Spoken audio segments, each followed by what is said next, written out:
This is the Horse Radio Network.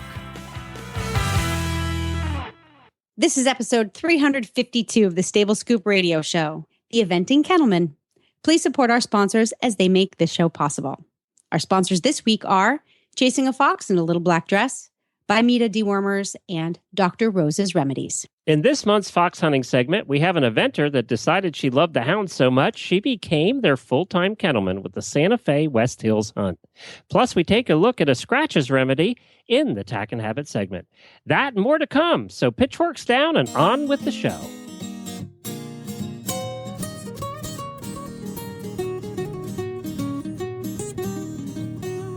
Welcome to the Stable Scoop, with weekly shows delivered right to you.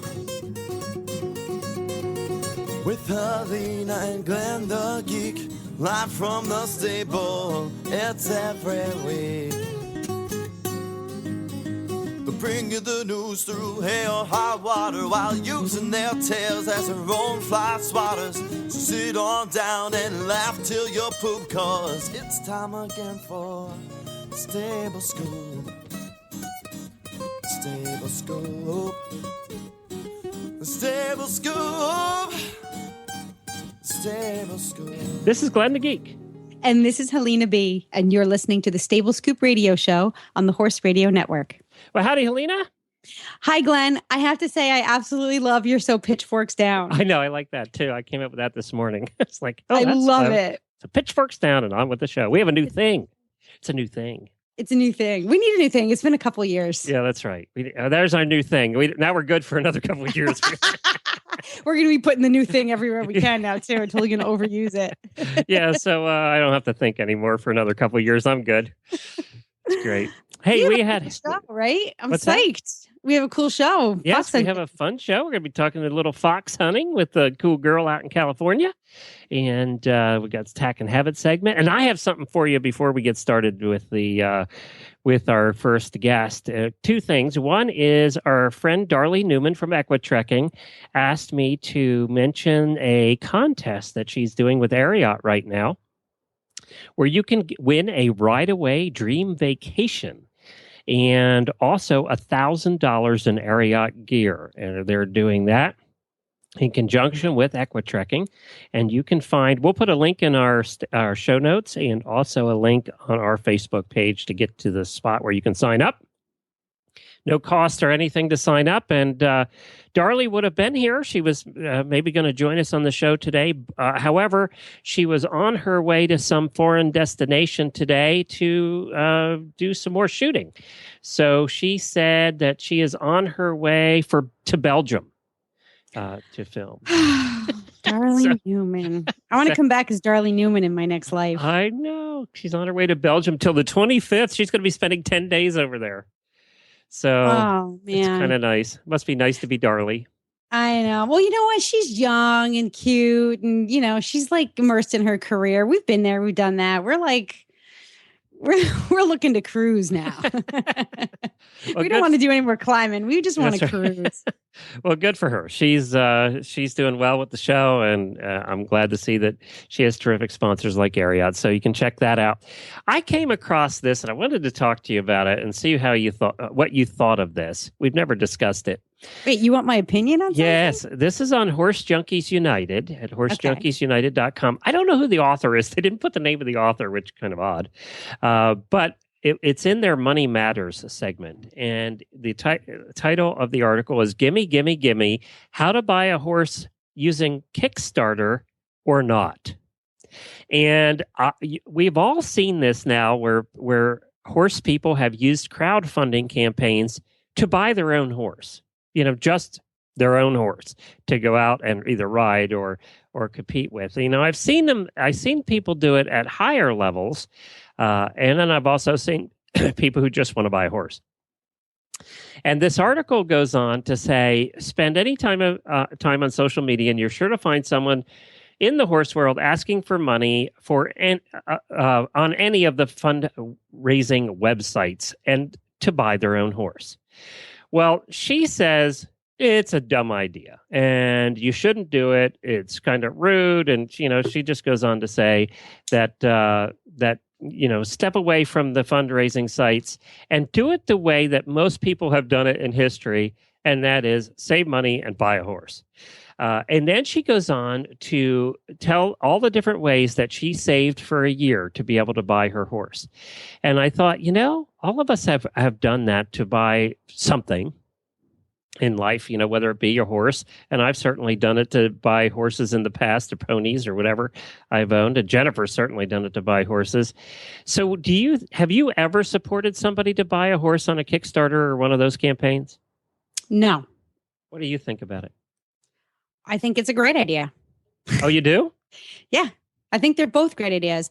There are two ways to get the money that you need for something. You can either save for it or you can raise it. And, my first instinct when the Kickstarter campaign started coming out for all kinds of, I don't want to call them trivial things, but, first world things. These crowdfunding campaigns started for some very altruistic reasons. And, we all know in America that doesn't last long. Right. And they had, there was a good business plan behind them. And then, of course, everybody jumped on board. But here's what I think. Here's why I think it's a good idea. Because it helps people to learn. If this is something that they really want to do, we all have to get out there and pitch something. Whether it's we're pitching our resume for a job, or we're in sales and marketing and we're selling advertising, or we're selling a product, or we're developing a product, or we're designing a new car, or we're trying to get a sponsorship for our upper level eventing career. You need to decide that you want something, and then you have to come up with a plan on how you're going to get it. So I think doing these Kickstarter campaigns is a way to test those waters. My guess is that people who are a little less experienced at raising and saving money will go right to the Kickstarter campaign because it seems like it's an easier way to get the funds for what you want, which to me then means it's a good learning tool. You could start your Kickstarter campaign and get nothing but crickets. Well, that's what most of them do, actually. Then that's fine. But I look at it exact opposite of that. I look at it as a way to get easy. You're just looking at it as a way to get easy money, and you're not learning anything except that if I ask people to give me money and I don't have to work for it. And you know what, Glenn? That's what the American economy is based on, unfortunately. Is it gross? Yes. Does it work? Hell yes. It does. I don't know. There's always low-hanging fruit to be picked, unfortunately. I think there's also a difference between a professional writer getting a sponsor. They've paid their dues to get to the point where a sponsor will even sponsor them. They've done that. They've paid their dues. But, she has a sentence in here. She says, I know it's a shocking revolution to think that someone should and could buy their own horse by making sacrifices. But alas, it can be done. And without the help of your parents or a Kickstarter campaign. I would much rather see someone go for a Kickstarter campaign than to hit up mom and dad for the cash. And, because there's nothing to be learned. There's nothing to be learned from hitting up mom and dad. I think I don't think there's anything to be learned by asking for it and getting it for just doing nothing either. No, but there's a greater risk of rejection, and then you have to overcome that objection, or you have to. It's an opportunity to learn that either you hit the market the right way and you get your cash, or you didn't hit it the right way and you've got to try, plans B, C, and D. And those may be just save your money, get a job and save your money. Yeah, I don't know. I wanted to hate it, but I just can't. I guess the entrepreneur in me says, try any way you can to raise the funds. Just have a plan. I got to tell you, this is what this girl did. And this is why I disagree with you, because, this is how a lot of people do it, this is how a lot of people should do it, because I think this girl learned more of a lesson than somebody who does a Kickstarter, just asks for money and then gets it for whatever reason. Again, I'm throwing professional riders out of the mix, just somebody who wants a horse. She took off a year of riding, didn't ride at all, didn't take lessons, didn't do anything. So she saved all that money. She stopped drinking. There's a dramatic one. Alcohol, that is. I know, kidding. But she said she's right. Alcohol ranges from $3 to $20 a drink, depending on where you are, and it is expensive. Yeah. She ate healthy, and she stopped eating out. She only ate out once a week, which is tough. She found an inexpensive 2-bedroom apartment. She cut her rent costs down. She got a part-time job in addition to her full-time job and saved all that money. Sort of like the Jay Leno approach, who never spent any of his Tonight Show money. He saved all of that, but then he could. I mean, when you're making that much money, you can do that. Stop buying things she didn't need. And then she developed a plan of to put that money away every month. And after a year, she had enough money to buy her horse. So, there's somebody who really, I think, probably learned more of a lesson, don't you think? No, I think she put a lot more effort into it. But I think she had already learned the lesson before she set out to do what she did. I think the lesson was already in her heart, and she just executed on it, which is if the entire world could work that way, we'd be in a great place. And of course, the people who are doing the Kickstarter campaigns, and I've watched several of them that are just, they just want a horse. It's a teenager who wants a horse. And, 99% of the time they don't get funded. So they end up having to come back to this anyway, if they're really dedicated. Yeah, exactly. And they've learned that you can't just ask for money and get it. You gotta work for it. Now, this girl had already, like I said, she already knew. She had already learned that lesson. I need to save. I need to cut things out. I need to cut back on my entertainment. That's how I got my horse. I shop at thrift stores for my clothes, and I mow my own lawn, and I do all my own everything. I didn't go out to eat. I drove a car whose windows were broken for 2 years and didn't have air conditioning. You sacrifice some things in order to have the things that you want, really. But not everybody realizes that. So, all right. We'll agree to disagree. Yes. On that one. All right, good. Well, it was a good discussion, though, and I'd be interested to see. I have to post that as a question on Stable Scoop and put a link to this article, because I'd be interested to see what the listeners think of that, too. Yeah.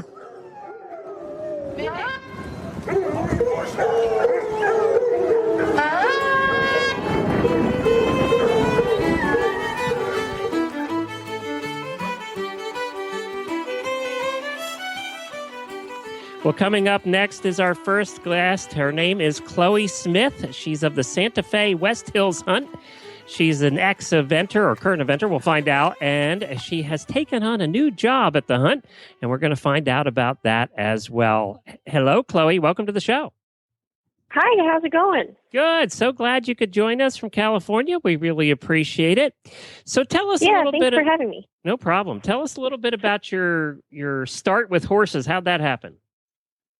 Well, my mom used to ride horses, and so I just kind of been doing it since I was 4 or 5 years old, and kind of grew up actually doing a lot of gymkhana rodeoing, and also in pony club. And then didn't really get into eventing till I was about 15, and then I just kind of took over everything. And so I'm currently competing my horse CSI at the 2-star intermediate level, looking to do our first advance probably in the fall. And as well as I have a few young horses coming up as well that are owned by Terry Payne, who's our huntsman. And so, we've got a lot of things going on right now. I would say we're going to be seeing her at Rolex, Helena, in 2 years. 2 hopefully, years. Well, hopefully. This is why eventers and fox hunters get along so well, is that they have that same big heart, that good work ethic and all that energy. And, sometimes we put it into ourselves and our competitive careers, and sometimes we put it into the good of the hunt, the bigger picture.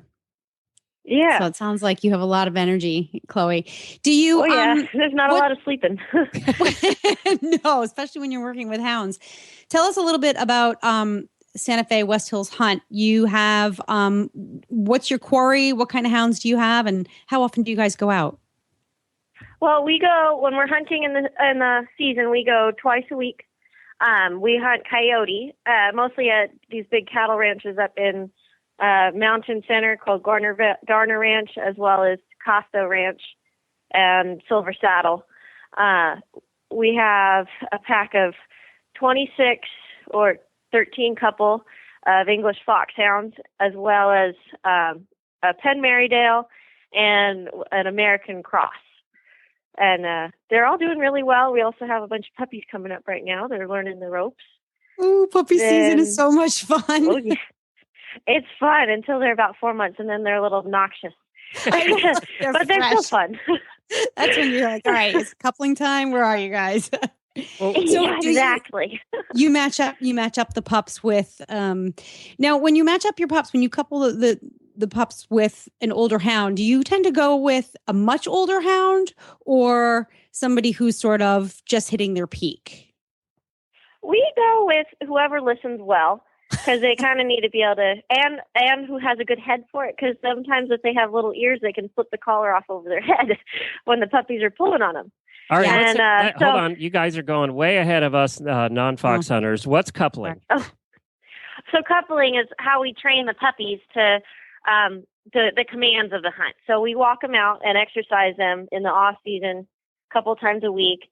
So the puppies will get coupled. It's basically a collar on a puppy and a collar on an adult hound, and then a little short, about a foot long chain between them to keep them So together. it's like ponying a baby along when you're trail Exactly. riding. Oh, Yep. okay. Exactly. Exactly. So you can say, for example, our little stud dog Charlie could be coupled to a puppy, and did Charlie get back behind, and he'll pull the puppy back as well. So then the puppy starts to go, oh, that's what that means, and graduate them up through the commands that way. And you recently became a kennelman, right? Yeah, I've only been doing this since June or July of last year. Now, was it it's one of kinda- those things where they asked for volunteers and everybody took a step back and you were stuck in the front, or did you want to do it? Well, I've been at Kingsway Farm, where Terry Payne is out of, for 3 or 4 years with my event horse, and kind of just riding the horses here. And I was at that point where I was living kind of far away, just affordability wise. Terry came up to me saying, we're looking for a new kennelman. If you know of anybody, this is kind of the deal in the job. And I was like, well, I need to live closer and make some money, and it works with my event schedule and that sort of thing. And so it just kind of worked out that way. He doesn't really ask me to do it, but I gave it a try over summer, and it just clicked. And I've always been an animal person, and kind of known for my dog having a million tricks and being really, really good. So it kind of worked out and clicked really easily. So what's the life of a kennelman like? I know Helena probably knows this, but I don't. What do you do? What's your job? So basically the kennel is on 3 or 4 acres and right next to my house. So my house is there too. And I get up usually about 5:30 and clean out the kennels and feed the hounds and basically check them over every day, kind of thing, make sure everybody's healthy and sound and happy. And, you kind of got to be able to tell which hound's looking a little skinny and feed them, be able to feed them in a skinny group and feed the fat hounds a little less. So they don't, yeah. So we have the skinny, we call it the lightweights, the middleweights, and the heavyweights. I like that. Feeding accordingly, as well as, making sure that all the fencing is up to date, up to par, because a pack of hounds can get through just about anything in a short period of time if they want to. So a lot of fence repairs, and just exercising, that kind of thing, and then that takes a couple hours in the morning, and then at night, closing up the kennel and putting them to bed and making sure they're all still happy and healthy. And we do different events with the hounds, and just basically hound escort. Are they? This is a question for both of you. Are they very socialized? Are they really like social to people?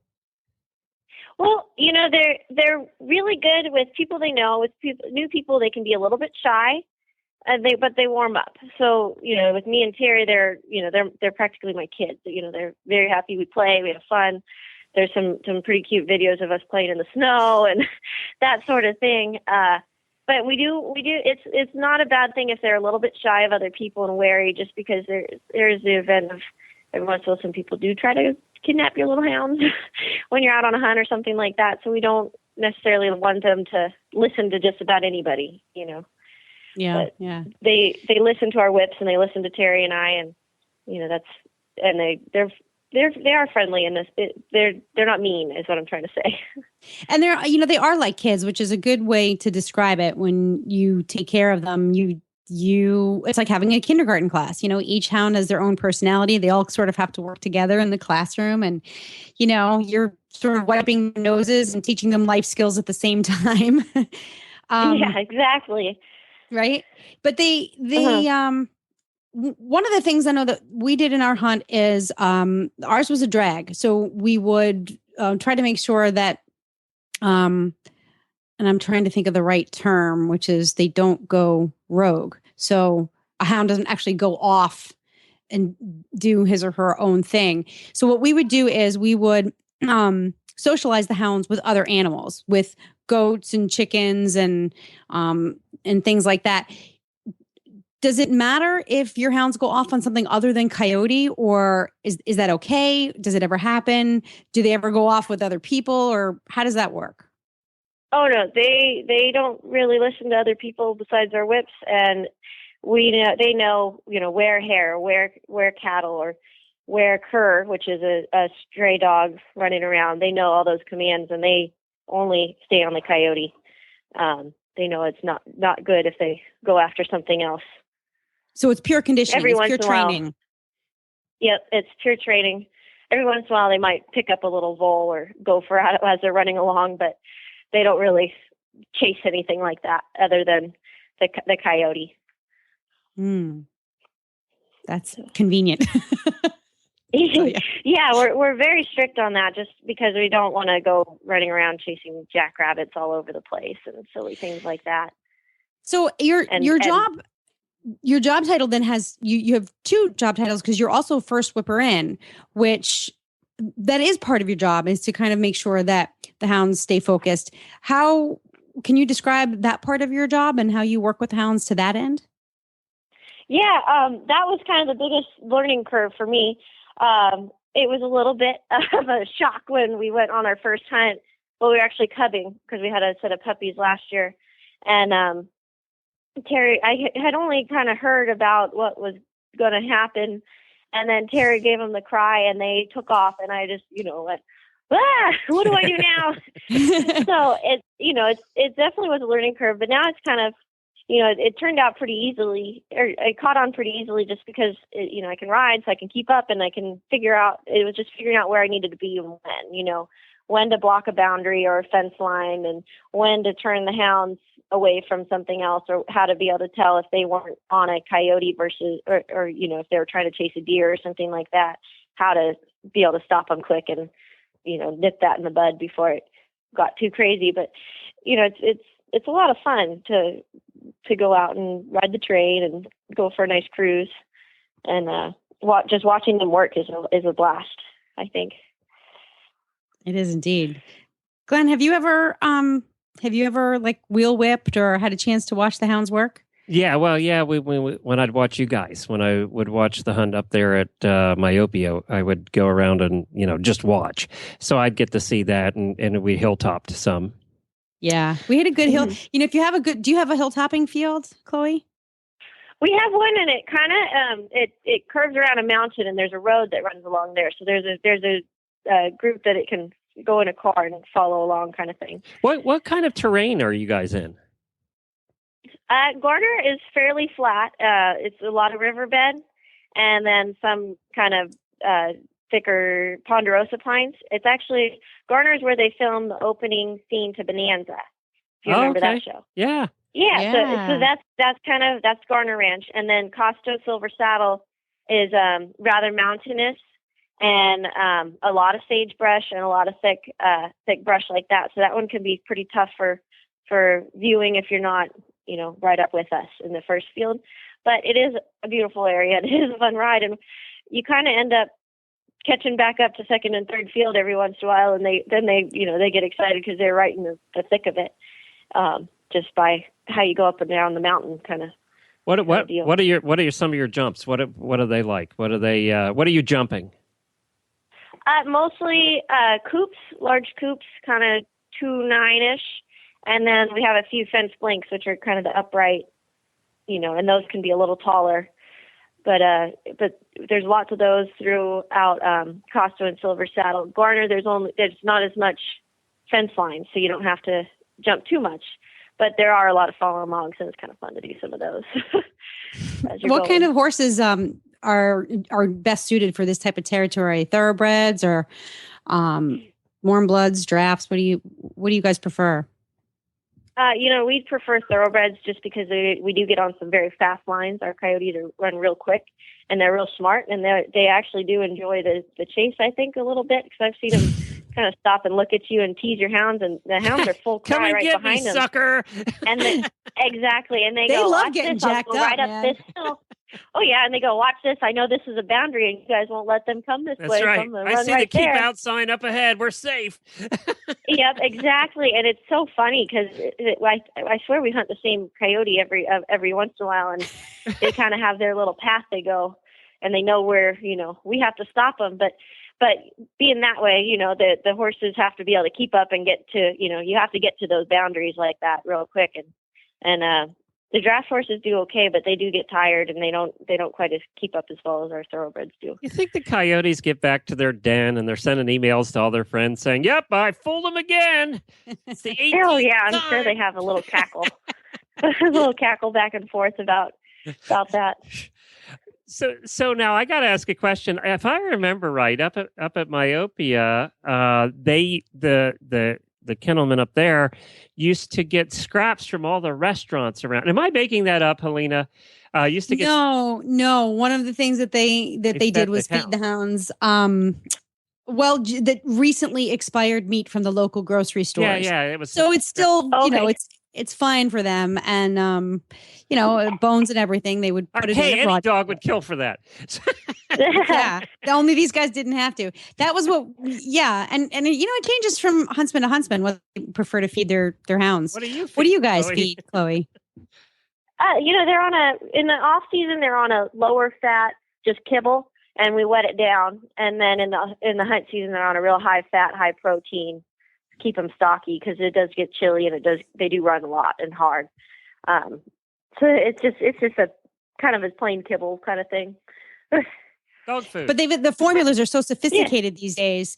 I remember being at the Virginia Hound Show 2 years ago and having a discussion with a huntsman who was really putting a lot of thought into the formula of the kibble. And kibble just is easier when you've got all these dogs to feed. Essentially, kibble is, financially practical. But the formulas are so specific that you can do things like make it a high fat diet for 6 months and then change it and, play with your protein and stuff. So that's, I'm assuming that's what you mean when you say that you can kind of tweak. Yeah, the we vary it as their exercise changes, just as you would with a horse. And, when they're running a training or prelim, they're not on as much grain and, protein kind of stuff. And then when they're going to go run a 2-star, you're packing them with stuff, that high energy. Now, they're hard to keep weight on. I mean, if I had like a dime for everybody who said that hound is so skinny, do you know how much this hound eats? Mine do pretty well. They're with that lightweight, middleweight, heavyweight formula. Yeah. We control that. And then, if we get a skinny, we have a couple that tend to get skinnier in the hunt season, so they get an extra feeding in the nighttime. Is there a lazy skinny group that you put like 5-hour energy drinks in their water to get them going? Do you have that group too? It's usually the tubby group that is the lazy ones for us. They're the ones that are kind of loping along and wanting to keep up. We got a couple pups that are a little bit like that, or first-year hounds. Oh man, I got to go run again. And I think they're they could come back next year and be just right up there with the group and be greater. But we'll see how they go. But so I have our tubby ones. I have an interesting question for you. Do you think that running in the hunt has helped your cross country and eventing, or do you think that eventing has helped you in the hunt? Which has been more one way or the other? I think that eventing has really helped my jumping in the hunt field, because I do know how to gallop a fence, gallop, rebalance, jump it, and keep on galloping without making this big, get him back, and then biff it over the fence. That part, the eventing has helped my hunting, and in just kind of letting the horse gallop in the hunt field, where you're not micromanaging every little step they take. That part has helped my eventing, where I can just let them cruise and I don't have to worry about, how is he galloping? How's his frame? They know how to gallop. If you can just kind of get them on that nice long step, they're fine, and you can leave them alone almost, So I think they've kind of helped each other in their own sense. In my opinion, anyway. That's definitely what I've seen. Let's get back to eventing here, and then we'll let you go take care of the hounds. Who do you work with? Who's your coach out there in West Coast? Yeah, I'm working with James Atkinson right now. Yeah. He's a Canadian Canadian sure. eventer. We've had James on our shows many times. Oh, right on. Yeah. He's been helping me a lot. And I have my horse CSI. He's a Holsteiner and Irish sport horse. And his line of Holsteiners tends to be pretty strong-headed. And mine was a stallion until he was almost 5 anyways as well. So he's quite tricky, and James really just understands him, and that's hard for a lot of different coaches I've worked with to quite get. And he just clicked. And then we also had the pleasure of having Sarah Mitleiter and her group down here for the winter, because they're from up in Idaho, and she's really helped my dressage a lot with my young horses especially.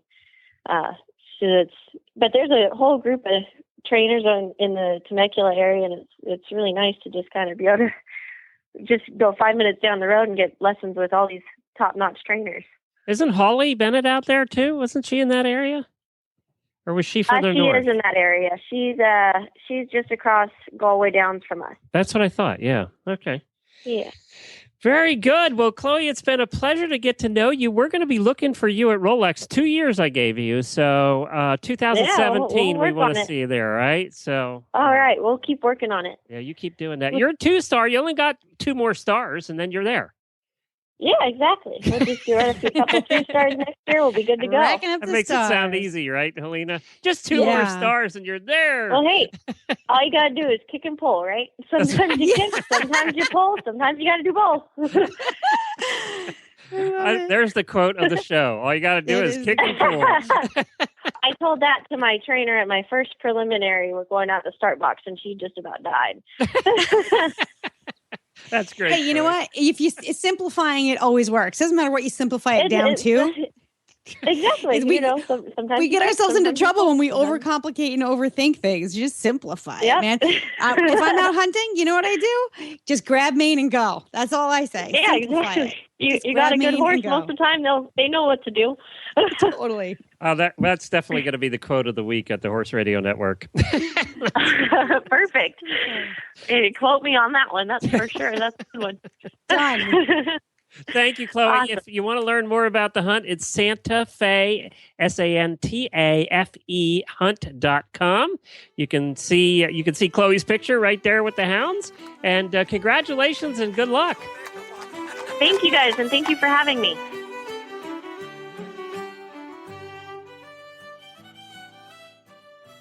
Well, coming up next is our part 4 of the bi-meeting deworming series, Deworming 101, and we're going to get to that right now. Well, Glenn back with you from the Horse Radio Network, and I have Dr. Ellefson back with me, and he is the Director of Technical Services at Bimeda Incorporated. And, of course, we're talking in our continuing series about deworming, and we've covered many different topics over the last couple of months. Today, Dr. Ellefson, I thought we would cover tapeworms. They're the biggest and nastiest. So what is a tapeworm? Well, a tapeworm is a different class of parasite, and I think most people are familiar with tapeworms. They've seen the little segments, maybe on their dog or cat. The equine tapeworm is different in that you don't see tapeworm segments ever or hardly ever in the manure or around the tail. They have an interesting life cycle, which is why we see them throughout the entire United States to varying degrees. The tapeworm is going to lay an egg, and there's a small insect that's very common called a grain mite or a batted mite that feeds on the manure and picks up the eggs. And then the baby tapeworms, if you will, hatch within that insect. But then that insect is in hay and grass, and as the horse eats that, it picks up the insect, and those baby tapeworms are released, and they go to that particular area of the GI tract where they live and attach and turn into adults, which start passing out segments that contain eggs, and the life cycle is completed. They really didn't pay a lot of attention to tapeworms for a long time, and about 10 years ago or so, we started noticing certain types of colic were highly related and correlated to tapeworm infection in those horses. Spasmodic colic, we would see about 1 in 5 spasmodic colics had a high tapeworm load, and a condition called ileal impaction, which is an impaction of the last part of the small intestine before it goes into the cecum and large bowel in the horse. Impaction of that area, we'd find 4 out of 5 horses with that condition had high tapeworm loads. And lastly, a condition with a kind of a complicated name called ileocecal intussusception, which means the small bowel is telescoping inside of the cecum, the large blind-ended sac that correlates to our appendix. In those cases, 100% of those particular conditions have tapeworm infestation. So we now know that, several types of colic are directly related to horses with tapeworms. Now, what damage can they do? Obviously, the impaction you just talked about. Is there other things that they do? The impaction and the colics are the major things that we're concerned about. And, the thought is that because those tapeworms are attached with hooks and are feeding in that area, that they actually are affecting the nerves to the gastrointestinal tract, and they're interrupting the normal movement of materials, and that's why we get impactions and the intussusception and the different things that we've already talked about. I know I looked it up on Google and looked at the images section, and I regretted it. So I didn't do that again. So now I do know that with dewormers, you really have to look for a dewormer that covers tapeworms. And in by Media's case, what would we be looking for? Equimax is the product you'd be looking for. A dewormer needs to contain praziquantel. That's the active ingredient that the dewormer needs to contain in order to be effective against tapeworms. In Equimax's case, it's of the 3 products on the market that control tapeworms, and Equimax also has the widest safety approval margin of the 3 products that are approved for tapeworms, in that you can use it in lactating mares, pregnant mares, breeding stallions, or foals as young as 1 month of age. And I like the way the website is set up at bymedaequine.com. When you go to the Equimax page, you guys are really specific about what things cover, and all the details are on the website, including charts, which makes it very easy to compare it to other products as well. Well, thank you. Yeah, we've put a lot of effort into that and tried to make it as easy for the horse owner as possible. I know some of your competition, you were talking about pregnant and lactating mares, and their products are not recommended for that, or the foals. You really do have one of the products that has one of the widest coverages that way. Correct. That's true. We're very proud of that fact. And that's Equimax for tapeworms. Of course, there's many other different products. You can find them all at bymedaequine.com, and just go on there. They have all kinds of sections on there, from deworming plans to which parasites are which. If you want to see some nasty pictures, they probably will provide you with that too. Then all the different equine products they have, which are a number of them. So you can find out all the details to all of them at bymedaequine.com. Thank you so much, Dr. Ellefson, or Dr. Dave, for joining us. We really appreciate it. Thank you, Glenn. It's been a pleasure. Up next is our Tack and Habit segment, and it is sponsored by Chasing a Fox in a Little Black Dress. You can find them online at www.chasingafox.com.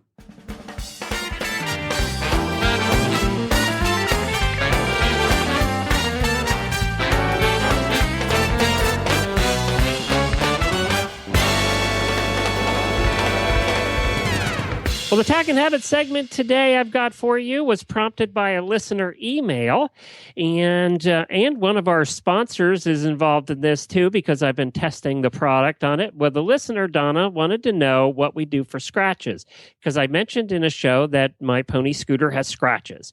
And for those that don't know, that's something they get down around their ankles and the back of their ankles there above their feet. And they can look at one of two ways. They can look like little long cracks in their skin, in the little pink part, or they can look like circles, dry, cracky circles.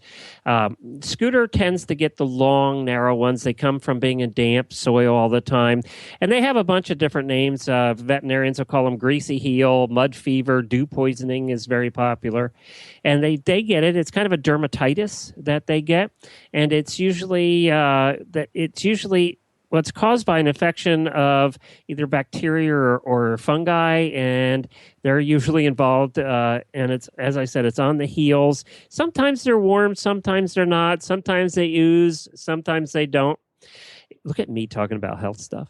Yeah, no kidding. Like you know what you're talking about. I know. Well, I do. I have a pony with scratches, and we're very dewy here in the morning. It's very wet in Florida, of course. So, he tends to have the problem. And, they can get crusty and scabby too. Well, I'm going to just tell you what works for my pony. I'm not going to tell you that it'll work for yours. Okay. But what has worked for my pony, because he's had them since we got him 2 years ago, and they come and go. And it depends on, it got dry over the winter here, and then his scratches, he didn't have them. But as soon as rainy season began, then he started getting the scratches again. And he doesn't get them bad. There'll be one or two of those cracks on maybe both the back feet or one of the feet in the front and one in the back, not always on all four at the same time. So they come and go, and they're very random.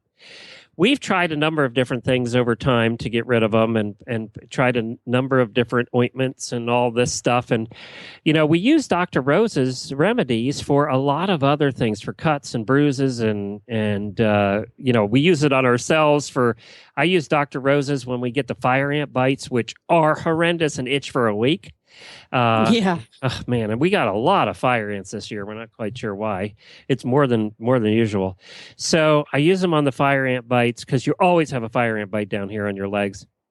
And they really work. It really does take the pain out, and it makes them heal faster, the Dr. Rose. And I thought, well, let's try it on the scratches of the dew poisoning on the pony. And I got to tell you, in 3 days, I got the spray kind from Dr. Rose's, and you can get in a spray or a gel, and you could use either one. It doesn't matter. But I just spray it on. I rub it in good where the scratches are. But the key is, and this is where a lot of people get in trouble, you have to clean the area first. Make sure the area is clean. And what we do is we take some alcohol, put it on a towel, and I take the towel and I go back and forth on the heel. I'll have him pick his foot up, and I just go back and forth like you're polishing a shoe or a boot, back and forth on the back of the heel. The towel just stays right in that little indentation. Go back and forth. You're like polishing the back. And then when you look at it, it's nice and clean, it's shiny, and then you put the Dr. Rose's on. You have to do that every time you apply. And I've seen so many people just apply layer on layer and they don't clean it. That is not helping you. It's not your friend. So when we do that, in 2 or 3 days, the thing's healing up. The other thing you'll hear mixed, some people say one thing is to take the scabs off. Some people say leave it on. We leave our scabs on. I do not take the scabs off. Now, if they rub off when I'm doing the cleaning thing, that's fine. But I don't peel them off. Okay. But then I don't peel them off of me either. So I've just never been a scab peeler. I know there's a lot of people that just peel off scabs and just are into that. I'm not. So we leave them on, and then we apply the Dr. Rose's, and we very seldom get scars or anything doing it that way. So they heal in 2 or 3 days. I apply it for another 2 or 3 days, just make sure, and then they're done. There are people that fight with this for months trying to get rid of the scratches. I don't know if you get them up where you are. We've had a couple of hunt horses that got them, and once they get them, it's horrible. They last for months and months and on, and it's a battle every single time. You got to shave the area, you got to clean the area, you got to betadine the area, then you got to start all over again because you think you got it, but you really didn't. Yeah. Well, I've been there, but I'm not saying it's going to work for you all out there, but what's worked for me is the Dr. Rose's. And I don't do anything else. I just clean the area with some alcohol and a towel, make sure it's scrubbed real good, and then spray it. I do that once a day. and then in 3 days they've been gone, and he won't get them back then in that same area. He might get them in a different area, but that one's healed. And then I've had weeks and weeks and weeks where he hasn't had any, and then we'll get another one back, and I'll treat that one. But it also depends on how wet we are. Like Florida, literally yesterday during a thunderstorm we had last night, in 2 hours we got 3 inches of rain. And then this morning it's all gone. You would never tell it rained. But that's what'll happen. We'll get those downpours every day. So yeah, we get it. It's a problem that we have down here. Jennifer's horse doesn't get it. My pony does, of course. Okay. So then I have to deal with it. Well, he's a pony. Yeah, exactly. Everything's going to be twice as hard. Exactly. So I hope, Donna, that helped you out. I hope, if you want to give that a try, you can. Different people have different remedies. There's some homemade remedies out there I know people have tried, and just different things. I just wanted to let you know what worked for me. So that's it. I like it. Dr. Rose's Remedies. You can find it at drrosesremedies.com. You can either get the spray or and it lasts you a long, long time. I've been on the same bottle the bottle is breaking before the stuff in it is gone. So that's how long I've had this bottle. Well, I love that there's a spray. I have the little jar that I always have Dr. Rose's somewhere. And you know what? It used to be in my barn for my horses. And then I snurched it and put it in my bathroom. Right, for you, because it works on cuts and stuff, doesn't it? It works on everything. I mean, Grace would be like, Mom, I have a cut, and it's like, where? It's like one of those things. But you slap it on and it makes kids' boo-boos go away. It does everything. Like, one of the things that I get a lot is my cuticles are just shredded from sticking my hands in. I have to feed one of my horses hay cubes. So I'm always like sticking my hand in a bucket full of dry hay cubes, and it just shreds my cuticles. I come inside, I wash my hands real good. I pat them dry, and then I slap Dr. Rose's on them. And honestly, those cuticles heal up like in 24 hours. It's crazy. But that's like, I can't live without it for that little reason. If my horse comes down with scratches, of course the jar will go back to the barn. But for now, it's mine. And, we're not doctors. We can't recommend Dr. Rose's for humans. But, what do we know? We're just a couple of schmucks that do a radio show. So take it or leave it. Hey, speak for yourself. One schmuck and a girl who does a radio show. Okay, that's good.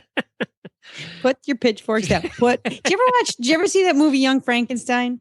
Yes. Okay. Long time ago. What's her name was... Terry Garr starred in it with Gene Wilder. Is Terry Garr still around? Yes, she is. How old is she now? Oh, she's got to be 60s? in her late 50s, 60s. I just looked it up. She's born in 47. All right, so that makes her 60, what? 60. Your math is better than mine. 7, yeah. She's 67. Wow. Terry Garr, 67. Yeah. Anybody under 40 is now going, who the hell is Terry Garr? I know. Well, anyway, she was in this movie with Gene Wilder, and it was hysterical. It was like this Mel Brooks, Blazing Saddles type of take on Frankenstein, So there's this scene in it where maybe you should just go look at the clip. She's kind of dense, and he tells her, put the candle back.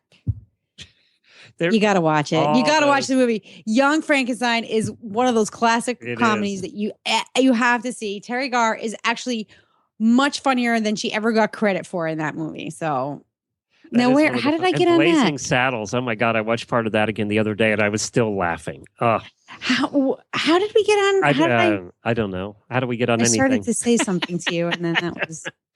I don't know. Well, let's wrap it up. You can find Helena at... You can find me actually at Flirting with the World. I've been doing some blogging there, flirtingwiththeworld.com, or you can send me an email at the Horse Radio Network. My email address is helena@horseradionetwork.com. Let me put in a plug too for the driving radio show this week. Excuse me. It was our 4-year anniversary that Wendy, believe it or not, that Wendy and I have been doing that show. And we had a fun show. We just chatted about different stuff. And then Wendy had a kind of a surprise for me. She looked up, she was here over the weekend and got to drive Scooter, my Hackney Pony Rescue, and was like, she looked at him and said, I think he's one of the old school Hackneys because he's so stocky. He's not real fine like the new Hackneys are. He said, I think his bloodlines date back to the old school Hackneys. And she contacted Barry Dickinson, who's an expert at everything. horse. He's just like a walking encyclopedia. And he came on and explained all about the heritage of my pony and also of the Hackney pony in general. And we got into this very fun conversation because he just knows everything about everything. And it was a lot of fun. So if you want to hear that, head over to drivingradioshow.com. And 4 years for that show. That's awesome. Yeah, it's hard to believe. I mean, it doesn't seem like we've been doing that show for 4 years, but it's 2011 we started, so it really has been. So thank you to Wendy for hanging out with me for all those years. Really appreciate it. We had fun over the weekend with her here, and she gave me a driving lesson, my first one ever. So that was your first driving lesson? Yeah, my first driving lesson in 30 years. Were you like, oh my God, I thought I knew what I was doing, but I don't? Or were you pretty much okay? She said, I don't know what to say to you. You're pretty much doing everything right. I said, well, that's luck because I had that's awesome. I just did it. We kind of just took riding and converted it to driving and got lucky, I guess. So she just helped me with a couple Something things. tells me that Jennifer had a hand in that. Yeah. And, Jennifer had never gotten driving lessons before either, but we did have a couple adjustments to make on the harness, and she showed us how to do some things that we didn't know how to do. And the scooter was so good over the weekend for the drives. He was so good, and she was so impressed, and she said, you guys are doing great. So I was very happy. That made me happy. I was nervous. I was actually nervous. I know. That's when Jennifer teaches me. I'm like, I get all nervous and I mess up and I start thinking things. Or this is what we were talking to Chloe about. Our problem is we get all nervous and we overthink stuff. Sometimes we just got to strip our stuff down to simple. What is it? Kick and pull? That's right. Pull and kick? We all got to remember that one. That was really good. Yeah. Remember that. You can't really kick in a carriage, but you can stomp your feet a little. Well, that was fun. Fun show. Thank you so much, Helena. We will see you all back here again next week. Until then, happy scooping.